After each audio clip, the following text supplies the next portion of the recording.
الرحمن الرحیم. یو ځل بیا راځو ورډ پروګرام را خلاصو. نن د خیره په ورډ کې چې شروع کوو پیج لیاوټ. لومړی هم چې تاسې پیج لیاوټ ته راورسېږئ په دې ځای کې تیمز لیکلی دا سر کې تیمز لیکلی دی. وینئ تیمز دلته ځینې رنګونه ځینې شیان شته، خو دا تیمز چې دی اصلا پر داسې شیان عملي کېږي چې هلته ډېر رنګونه استعمال شوي ډېر ډیزایني شی یې. په ورډ کې خو موږ داسې ډیزایني شی څه کار نه اخلو لکه په پاور پاینټ کې چې اخلو. پاور پاینټ کې چې دی دغه تیمز ډېر ښایسته او روښانه پکښې معلومېږي چې موږ عملي کوو. خو دلته تاسې وګورئ دا تیمز زه پر ځینې شیان عملي کوم. زه راځم مثال دلته یو ویبسایټ لیکم www.bbc.com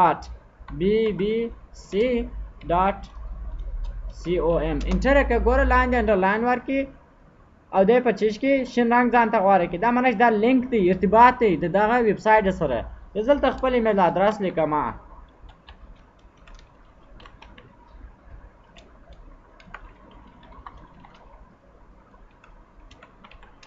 انټر یې کړه. ګوره دا چې ته واړوئ هغه لینک ارتباط د رقمه لیک ته واړوئ. مثال زه دلته یو بل شی ورته لیکم چې www. ته لیکم چې بینوا.com واړوله وه ټوله دا رقم لیکنه کړه. زه راځم دا ټول انتخابوم. پر دا رقم شیانو باندې لومړی راځم زه تیمز ته راځم. تاسې وینئ په دغه باندې عملي کېږي سیده داسې تیمز غواړئ دا رقم. دا نه چې بیا ډېره لیکنه یې په لیکنه کې ځینې عنوانونه شته وه یا ځینو ته موږ په خپله خوښه رنګ ورکړي. پر ساده توره لیکنه باندې نه عملي کېږي دا تیمز. ځینو لیکنو چې ته جلا جلا رنګ ورکړي بیا دی دا رنګونه سره ګډوي ورکوي او په دې ځای کې داسې وینئ دا معنا چې آفس دا یو رقم رنګ دی. دا بیا داسې ګوره په دې کې یو رنګه شی هم نشته. وینئ داسې خاکي رنګ دی ګرې سره یې ورته لیکل شوی ګرېسیکل. او لاندې نو دغه څو دانې رنګونه چې په دا ځای کې ویني دا ټوله سره ګډوي رنګ جوړوي. داسې یوازې تور شین سور نه هغه خو نو به په پوینټ کې یوازې سور یوازې تور یوازې شین رنګ ورکولی شو. دلته بیا ګډ رنګونه دي. ګوره په دې کې بیا داسې رنګونه سره ګډ دي. هر رقم رنګ چې ورکوې دلته ورکولی شئ او که چیرې یو پوینټ پر عملي کوې په دې ځای کې عملي کولی شئ څه رقم پوینټ ورکوې. او لاندې چې دی دې ته افیکټ وایي چې دا افیکټونه بیا موږ دا افیکټونه بیا په پاور پاینټ کې پر شیپو باندې ډېر ښایسته عملي کېږي. 4-5 شیپه لرم. شیپ خو مو ویلی دی هغه ډیزاینونه دي. په هغه شیپو ته مې جلا جلا رنګونه ورکړي بیا دا افیکټونه دا تاثیرات پر عملي کولی شم. چې دا یو ډېره ساده او اسانه موضوع په تیمز کې د هغه وروسته چې مهمه موضوع ده هغه پیج سټاپ دی. پیج سټاپ کې موږ د خپلې صفحې سیټینګ کولی شو. پر څه رقم صفحه باندې لیکنه کوې پر څه رقم صفحه باندې پرنټ کوې او دا صفحې سایز باید څونه وي څنګه خلاصېږي دا د صفحې ژۍ یا دا بغلونو ته دی مارجنز وایي دا باید په څونه اندازه وي. نو د دې سیټینګ موږ چیرې کوو په مارجن په پیج سټاپ کې کوو. لومړی هم چیش لرو مارجنز لرو. اوس زه پر دې باندې کلیک کوم دی ماته وایي نارمل حالت دی. که چیرې نیرو انتخاب کړم ګوره دا لیکنه دا کونجه څه شروع کېږي. که چیرې زه لیکنه وکړم بیا به انشاءالله تاسو سم معلومېږي. ګوره لیکنه دا کونجو پرې ورسېده وه. زه اوس راځم په مارجنز کې په نارمل حالت کې 2 صفحې بغلونه پرېږدي. یعنې اوس ته نشئ کولی په دا بغلو کې لیکنه وکړې. که ته غواړې دلته په دا بغل کې یا دلته لیکنه وکړې یا په دا بغل کې لیکنه وکړې نو بیا ته ځې ټکس باکس رسموې سیده. او که ته غواړې د هغه لیکنه چې ته دا ځای پرې راسې نو راس دلته نیرو ورته انتخاب کړه. تر دا ځای پورې تر دا دې خوا ته دی نسي رکلی خو ته یې کولی شې چې راولې هغه څنګه دلته خو نو ډولونه چې که چیرې واید انتخاب کړي بیا بیخي نیمه صفحه یې پرېښول په نیمه صفحه کې لیکنه کېږي. سر مو خلاصېږي. دې ته مارجنز وایي. او یا هم زه دلته کلیک کوم راځم پر کسټم مارجنز باندې کلیک کوم په خپله خوښه ټاکم. د سر د خوا دی وایي په نیرو کې زه 0.5 سانتي تا ته پرېږدم. دا لوړه خوا وینې نیمه سانتي ده. هم دا بغلونه ټوله نیمه سانتي وم دا کښته کړه 0.2 سانتي. بټن هم داسې کړه. بټن خو نو اوس نه معلومېږي دا رایټ او لیفټ هم 0.2. اوس راسه اوکې کړه راغله لږ شوه 0 یې کوم.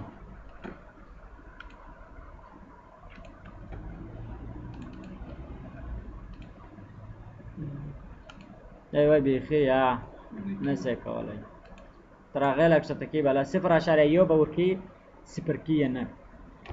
نو په دې خو مثال خلاص په کسټم مارجنز کې. په دې کسټم مارجنز کې موږ بل یو شی چې لرو هغه دلته ګټر دی. دا خو یې 4 خواوې دي ټاپ بټن رایټ لیفټ سر خواته څونه اندازه ورکوي، لاندې خواته، رستې خواته، چپې خواته څونه اندازه ورکوي. او دا ګټر بیا څه معنا لري؟ ځینې داسې کتابچې تاسو لیدلي چې سمان لري. ځینې خلک مونوګراف نوټ یو شی لیکي سمان ورکوي. دا د تاسو مخ ته پروت دی. ما اوس دلته بله جنتري ورته راخیسته، دا جنتري وینئ اسمان یې ورکړي، کتابچه هم دا رقم دي. اوس د اسمانو په اندازه باندې دلته ته د اسمان ورکوې، وایي ته دلته یو ساحه پرېږدې که اوس که چیرې دلته لیکنه وکړم، ګوره دا کونجه ساحه، زه دا لیفټ دا دونه انتخابوم. اوس دلته نو زه سیمان څنګه ورکړم؟ ورکول کېږي. نو زه د باید دونه د اقل دونه ساحه دا خو نه معلومېږي، تر دې ځایه پر دونه ساحه پرېږدم. دا ځای کرسر وینئ چې تر دې ځایه پر اسمان ورکوي، سریان ورکوي. که چیرې لیکنه دي نو خو اسمان چې ورکوي سریان ورکوي نو لیکنه پکښې ورکېږي، خرابېږي. نو زه راځم د ګټر ورته ویل کېږي، زه راځم دغه ساحه ورته ټاکم. د ګټر باید په څونه اندازه راشي. تاسې په دا مثال کې وګورئ، هغه دا ځای کې وګورئ عملي کېږي. هسې وکېږي ګوره په دا اندازه سریان خو دی نه ورکوي. نو خپل مشخص دی که چیش دی، یو رقم ماشین دی، هغه رقم ماشین د په واسطه باندې دی چیش ورکوي، که سریان ورکوي، بیا هغه سیمان دی ورکوي، بیا نو دا رقم یو شی ځینې جوړوي. دا بیا ډېر وخت نیسي. اوس په کندهار کې هم دا شی شته. دا ځینې د دارالمعلمین شاګردان یا پوهنتون هغه ورته وایي وایي تاسې د خپل مونوګراف ته داسې سیمان ورکوي. ته یو چا راوړی نو رقم سیمان ورکول کېږي. بیا دا ورقې اړول اسانه یي. ځینې خلک بیا سټپلري، ځینې بیا په دا رقم شي کې نیسي. دا رقم سټپلر نه لري خو دا شي کې نیولی، دا رقم هم شته. نو اوس ګورئ دلته دا خالي ساحه پرېښوده. دلته که چیرې ته سټپلر ورکوې، پوش ورکوې یا هغه سیمان ورکوې، ګټر ورکوې، هغه ستا خوښه ده. او بل دلته زه کلیک کوم، کسټم مارجنز ته راځم. اوس وایي لیفټ چپې خواته ورکړی دی. همدا ګټر باید چې شي ټاپ خواته یې ګوره سر خواته ورکوي. بیا لکه دا جنتري چې ستاسو مخ ته پروت دی، د اسمان یې سر خواته ورکړي. او که د اسمان دې خواته ورکوي نو بیا راځه دلته په دې ځای کې رایټ ورته انتخاب کړه. خو بټم نه لرو، دا درې خواوې لرو. ګوره بیا په دې خوا کې د اسمان ورکول کېږي. والا پښتو لیکنه ده، انګلیسي لیکنه ده، او یا هم د سر د خاصه که هغه پښتو دپاره هم راځي، انګلیسي دپاره هم راځي. د هغه څه وروسته موږ په دا ځای کې اورینټیشن لرو. لکه ما چې تاسو ته سرټیفیکیټ جوړ کړي، دا ځای ته موږ رالو او په دې ځای کې مو لینډسکیپ صفحه انتخاب کړه.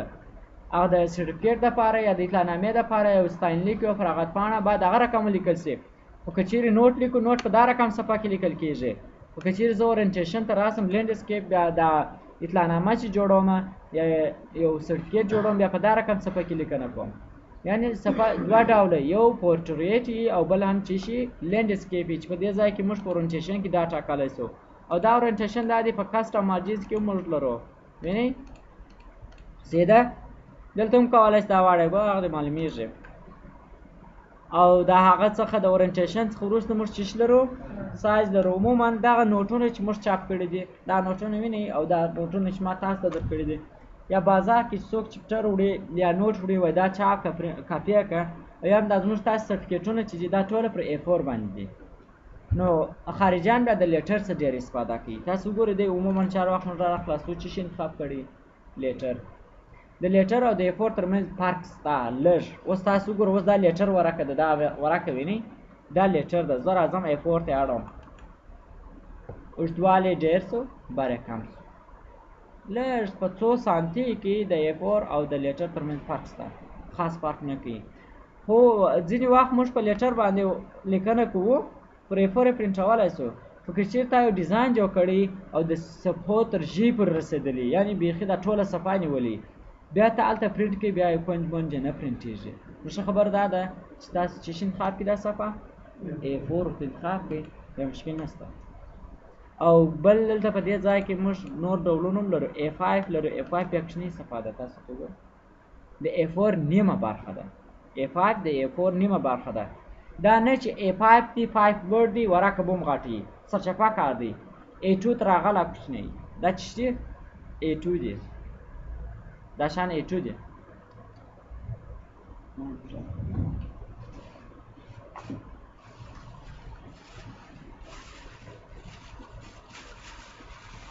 اوس نو ته وایه A1 باید څونه غټه ورکړي، A2 تر هغه A1 باید چې شي غټه ورکړي، څنګه کوچنۍ ورکړي.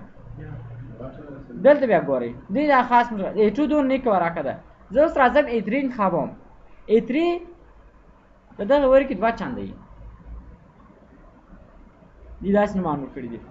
یعنې یو پلار چې مخ ته ولاړ سي، هاخوا ته ولاړ سي، کوچنۍ ورقه مخ ته راځي او بیا دلته چې شاته راسي. اوس ګوره A2 کوچني، A3 بیا غټه ورقه وي. A4 بیا د A3 په نیمایي باندې راځي. A5 بیا د A4 په نیمایي راځي. نو بالا دا نومان زده کړي. A4 زموږ ډېر کار او A3 چې دی A3 نو چې در وښوم په دې ځای کې ما به نه یې پرنټ کړی. خیر دغه شان ویني دا چې زړېږي، دا زړېږي، دا چې شي A3 دی. یعنې د A4 2 چانده یا 2 ورې کې د A4 په ځان کې نیسي. نو اوس راسي دلته تاسو وګورئ په دې ځای کې موږ لرو اکسټینډ او لیګل او دا شان هم شته. هغه A3 لا ځینې کمپیوټر کې نه راولي، دلته A3 په نامه داسې A3 لیکي. A3 بیا تر دا غاټي. اوس ګوره A4 کوچنی، دغه A5 موږ انتخاب کړی. A5 بیا کوچنی ورقه، دا A4 ورقه ده. A3 در دا 2 چانده وي. او د هغه د سایز څخه وروسته موږ دلته چې لرو کالم لرو. موږ په ټیبل کې ویل چې کالم معنا میل یا ستون چې داسې ولاړ یې. تاسې اخبارونه لیدلي د هغه د ازادۍ مجله ورسې ودانه په المارۍ کې درایو په جابه کې ژر راوړه. په هغه کې 3 ستونه وي. په یوه کې دري لیکل سوي، په منځ کې انګلیسي او څنګ ته چې شي پښتو وي. نو موږ کولی شو دا د ورډ صفحه داسې پر 3 برخو وویشو. په یوه برخه کې انګلیسي ولیکو، په بله کې پښتو ولیکو، 5 4 6 10 هر څو برخې شته ټاکلی شئ کولی شئ. دا وینئ ګوره 3 کالمه چې مابینځ کې اوس موږ کولی شو مابینځ کې لیکو. په 1 2 3 کالمه شوه. دا سر یې سره کم دی، 1 کالم دی. دا یوه صفحه ده، سر خواته 1 کالم، لاندې 3 کالمه.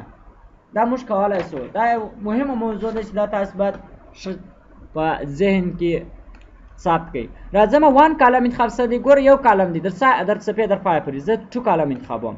2 کالمه شوه. نو اوس غواړم بل کالم ته واوړم. په دې کالم کې ما لیکنه وکړه، دا زه بیا لیکنه کوم. اوس غواړم دا بل کالم ته واوړم، نه دا کالم ته.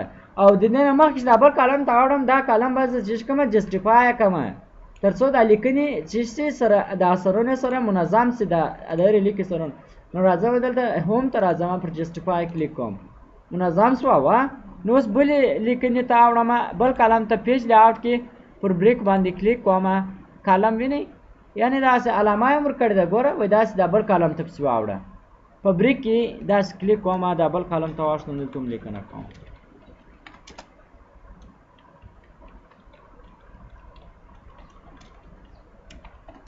څو کالمه دي؟ 2 کالمه دي. او د دې صفحې د دې سیټینګ به هم وکړو. را به سو دغه هوم ته دا به هم جسټیفای کړو. څونه ښایسته لیکنه وسوه. مخکې مو دا کار نه سوای کولی، اوس یې کولی شو د کالم په ذریعه باندې. او اوس زه غواړم 3 کالم یې کړم. نو تاسې وګورئ، زه بېرته دغه پیج لیاوټ ته راځم. دلته چې شي انتخابوم، 3 انتخابوم. څو کالمه سوه؟ 3 سوه. دلته راسه لیکنه وکړه. 3 کالمه دي که یا؟ او د هغه په څنګ کې موږ په کالم کې د شي لیفټ لرو. لیفټ دا معنا یوه خوا دې لږ وي او د یوه خوا دې بیا ډېر وي. رقم ډیزایني شی دی. تاسو ورته وګورئ، د یوه خوا یو کالم لږ او دا بل کالم څونه ډېره لیکنه ده.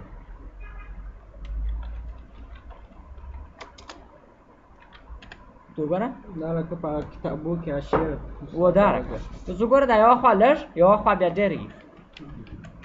او بیرته په دغه کالم کې چې موږ مور کالمز ته راسو، مور کالم نور کالمونه غواړم، تر 3 اضافه غواړم. نو راځم پر دې باندې کلیک کوم. په دې ځای کې خو هغه 1 2 3 لیفټ او رایټ شته. رایټ به راسته خوا لږ، چپه خوا ډېر وي. داسې یو ډیزاین دی. ګوره هغه مثال ته معلومېږي. ګوره دا خوا لږ، دا خوا ډېر وي. اوس راځم نمبر آف کالمز. موږ څو کالم انتخاب کړي دي؟ 2. زه ورته وایم څو یې که دا نه، زه دا ډېر وم، هغه فاصله مې ډېره کړه. دا لوړ نمبر آف کالم به څوک و؟ 4 دی. څو کالمه دي؟ 4 کالمه دي. اوس نو بیا په دې ځای کې موږ څه لرو؟ بل رایټ لیفټ. دا معنا ګوره اوس که چېرې زه دا ورته انتخاب کړم، رایټ لیفټ اخوا ته واړو. عیناً هغه کار کې لکه دلته په دا شکلو کې چې موږ لرو. او لاندې لاین بټوین و منځ کې لیکه ورکړه. ګوره لیکه ورکړه. او که چیرې دا کلمونه ډېرې د ټولو کلمو په منځ کې دی چې شي ورکوي لیک ورکوي. what is the number of columns ډېرومه او لاین بټوین معنا منځ کې لیک ورکړه د ټولو کلمو په منځ کې بیا لیک اصلي.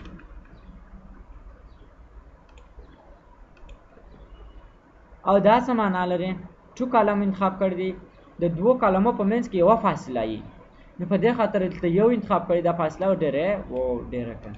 څونه فاصله ده لږه و لږه کړه نو راسه دلته بېرته دغه ځای باندې کلیک وکړه دا فاصله ور لږه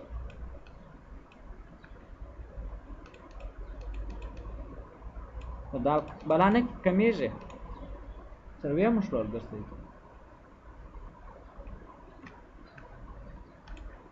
په دې فاصله خو مو سر خلاص.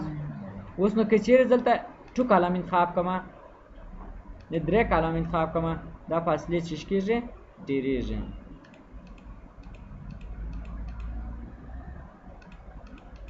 ګوره دلته دا وینې په دې کې تغیرات راځي دا لاندې برخه کې داسې کلیک یې کړه او تو ګوره دا فاصله موږ ډېره کړه که کومه څو کلمې دې انتخاب کړي دي راست دا فاصله ورکړم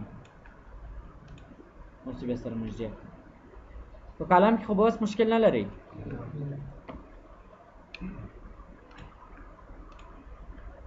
لیکلي چې اپلای سلیکټډ ټیکسټ اپلای سلیکټډ ټیکسټ معنا پر هغه انتخاب شوي خط باندې دا شی عملي کړه.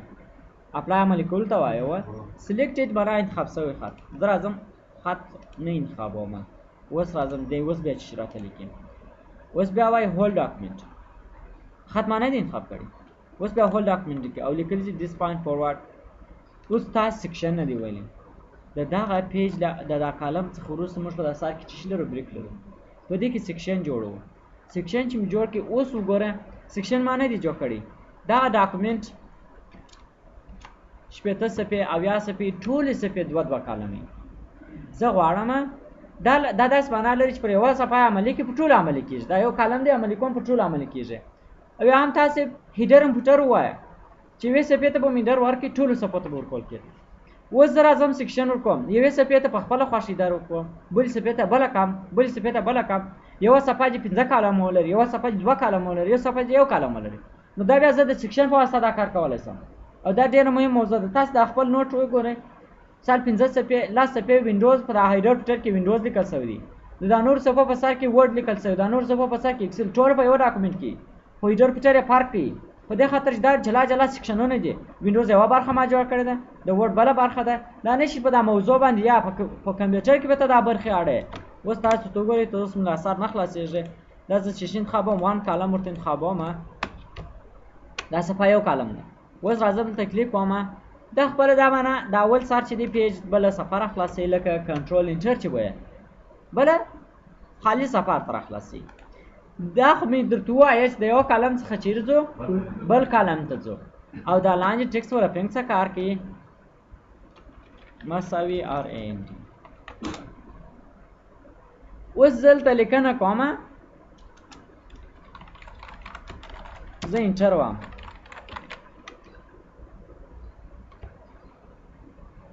شی په دې پاراګراف کې نه عملي کېږي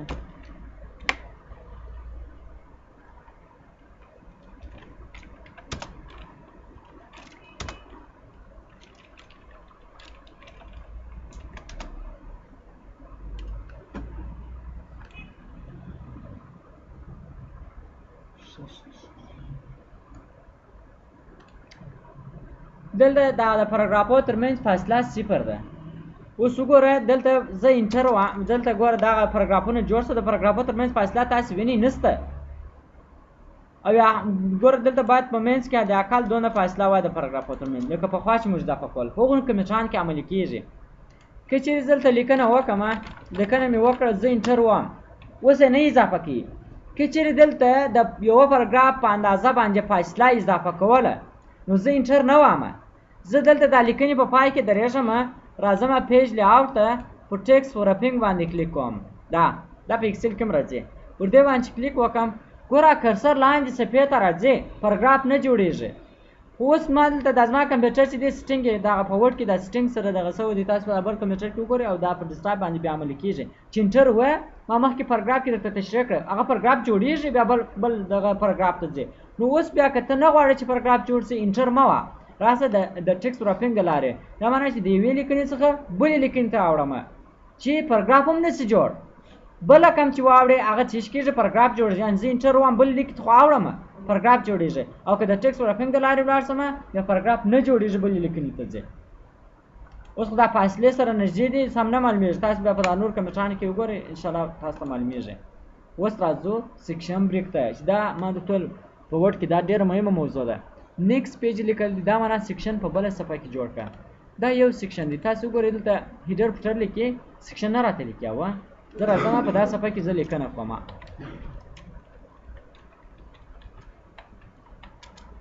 لیکنه مې وکړه وام ته راتلونکې صفحه بعد بل سیکشن یې زه راځم انسرټ ته راځم دغه پیج لیاوټ ته راځم دلته پر نیکسټ پیج باندې کلیک کوم بلې صفحې ته واوښته اوه اوس ګورئ زه د دې صفحې په هیډر فوټر باندې کلیک کوم سیکشن 1 لیکي که یا مخکې ټول یو سیکشن و اوس مې دوه سیکشنه جوړ کړه اوله صفحه یوه برخه ده دې ته چې لیکي سیکشن 2 اوس وګورئ دغه اولې صفحې ته زه داسې یو هیډر فوټر وکړم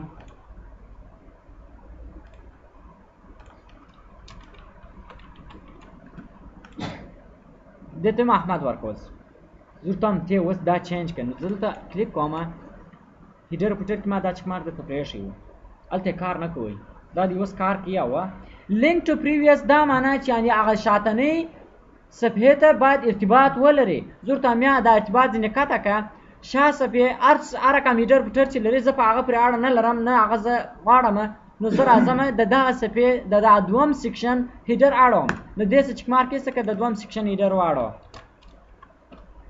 هلته کلیک وکړه دواړه یې دغسې کړه link to previous د بیا ول نامه لیکي section 1 section 2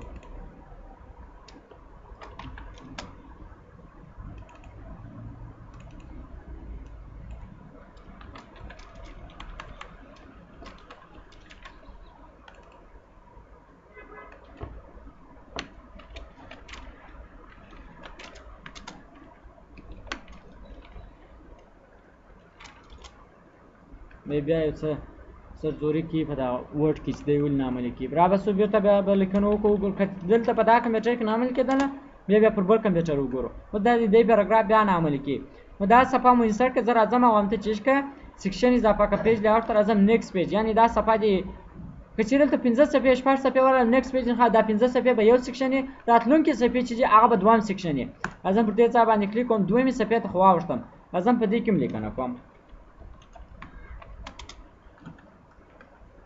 دې صفحې ته چې شروع کوم هیډر فوټر وکړم احمد په نامه اوس راځم دغه صفحې ته هم ورکولی دی دلته زه کلیک کوم دلته لیکم چې کریم او دې څه چک مارک ایسته کړم دواړه یې واړول دا معنا چې په دې کمپیوټر کې دا نه عملي کېږي خیر دا به څو پیج لیاوټ دا په بل کمپیوټر بیا درته عملي کړم د هغه څه وروسته دغه نیکسټ پیج چې دی موږ په راتلونکې صفحه کې چیش جوړوو سیکشن جوړوو او دا کنټینیوس چې دی په دغه صفحه کې سیکشن جوړېږي څنګه دا کنټینیوس به راځه درته وګورم مساوي RAND کول شروع کړو دا ټوله صفحه یو کالم ده که یا او د دې صفحې لاندې برخه باید څو کالمه وي 2 کالمه سي نن د صفحې یوه برخه یو کالم لاندې برخه 2 کالمه اوس ته زه راځم کالم ته زه څو برخې انتخابوم 2 کالم ګوره ټوله صفحه اړوي زه ورته وایم یا نیمه صفحه واړوه نیمه صفحه یو کالم نیمه صفحه بل کالم نو زه راځم پر بریک باندې کلیک کوم کنټینیوز دا سیکشن پر دا باندې ګرځي کلیک چې عملي کېږي نه ګوره اوس ما کنټینیوز کوي یوه زه راځم دلته بیا لیکنه کوم یعنې په دغه صفحه کې مې سیکشن جوړ کړي دا هم چې دی یو کالم دی خو زه راځم 2 کالم ورته انتخابوم او اوس عملي سوه لوړه برخه یې څه شي یو کالم یې لاندې برخه 2 کالمه څنګه 2 کالمه راځم دا لیکنه انتخابوم دا به جسټیفای کړو تر څو تاسې ښه سم په پوه شئ راځم بل کالم ته اړوم پیج لیاوټ بریک دویم کالم دلته بیا لیکنه کوم که چیرې زه سیکشن جوړ نه کړم دا 2 کالمه زه نه شم کولی چې جوړ کړم په یوه صفحه کې لس صفحې لرم سیکشن مې نه جوړ کړی زه کالم عملي کوم یو شی عملي کوم پر لس صفحو عملي کېږي اوس وګوره په یوه صفحه کې دوه شیان مې عملي کړه د صفحې یوه برخه دوه کالمه بله برخه یو کالم په دې مثال خلاص که یا نو څنګه یې سر خلاص کړم دا اوس مې په دغه کې نظر وشوی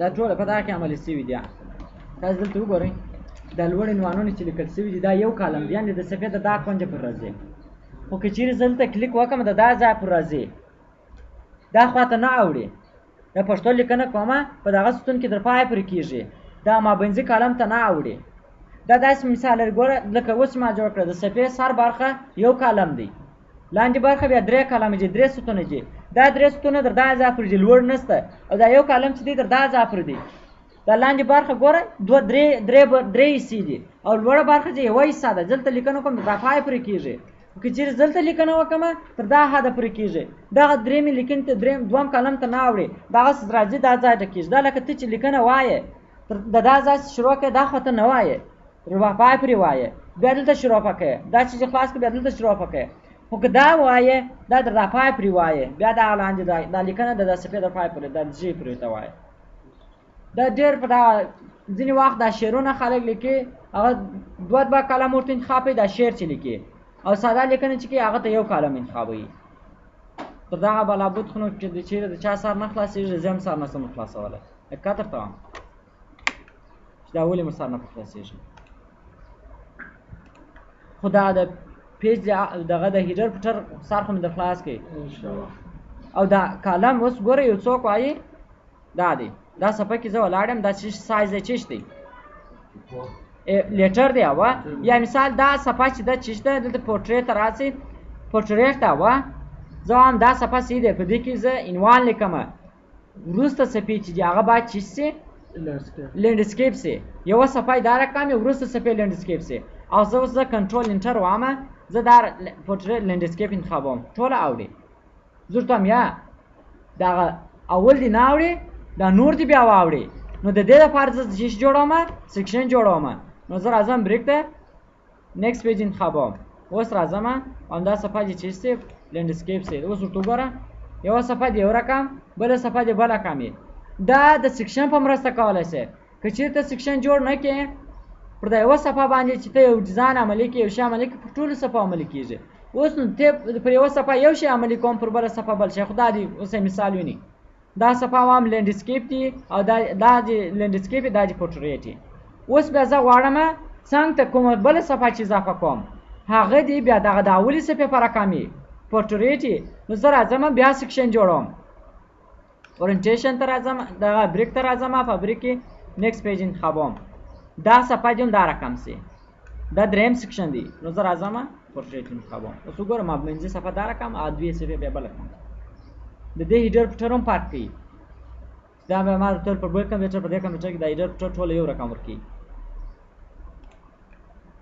او add an A1 page څه معنا لري add an A1 page معنا چې شي جفت صفحې او add صفحې معنا چې شي تاکي صفحې دا معنا چې پر تاکو صفحې عملي کوم پر جفت صفحې نه عملي کوم